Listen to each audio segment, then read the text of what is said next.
Aladin je bio vrlo lenj. Umjesto da pomaže majci, koja je bila siromašna udovica, po ceo dan provodio je na obali reke. Hej, začudio se Aladin, ko bi to mogao da bude? Čudni došak bio je čarobnjak koji je želeo da posjeti obližnje ruševine. Snažno povuci tu alku, zamolio ga je čarobnjak. Preplašeni Aladin učinio je ono što mu je čarobnjak rekao. Po naređenju čarobnjaka, Aladin je kroz vrata koje je otvorio ušao u jednu pećinu. Eno je lampa o kojoj je govorio čarobnjak. Pošto je bila prekrivena prašinom, Aladin je lampu prebrisao majanicom.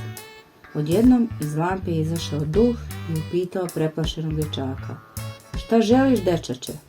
Zapovedi i bit će ti ispunjeno. Želim da me izneseš iz ove pećine, rekao je Aladin, i da me odmah vratiš mojoj kući. Tek što je Aladin izgovorio te reči, pećine je nestalo i duh ga je poneo kroz vazduh. A sada, rekao je Aladin, kada je stigao kući, želim da nam prirediš bogatu gozbu, jer smo moja majka i ja vrlo siromašni. Čarobni duh je raširio ruke i pred njima se za tren oka stvorila bogata trpeza. Čarobnjak se nije obeshrabrio kada je izgubio čarobnu lampu. Obilazio je ulice i trgove i vikao: kupujem stare lampe, kupujem stare lampe. Misleći da je lampa koju je pronašla u kući bezvredna, Aladinova sestra prodala je čarobnu lampu čarobnjaku. Kada je Aladin saznao šta se dogodilo, silno se naljutio na svoju sestru. Nisam znala da je lampa čarobna, rekla je kroz plač sirota devojčica. Aladin je prešao mnoga brda i doline dok nije stigao pred dvorac čarobnjaka koji mu je uzeo lampu. Pomoći ću ti da ponovo dođeš do lampe, Aladine, rekao je mačak. Čarobnjak mi ništa ne daje da jedem i zaslužio je kaznu.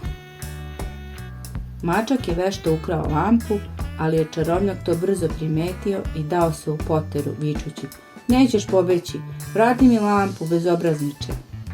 Dva mišića, mačkova prijatelja, pripremila su zamku za čarobnjaka i on je na glavačke upao u vodu. Duh iz lampe odneo je Aladina kući, upozorivši ga prethodno da je to posljednja želja koju može da poželi.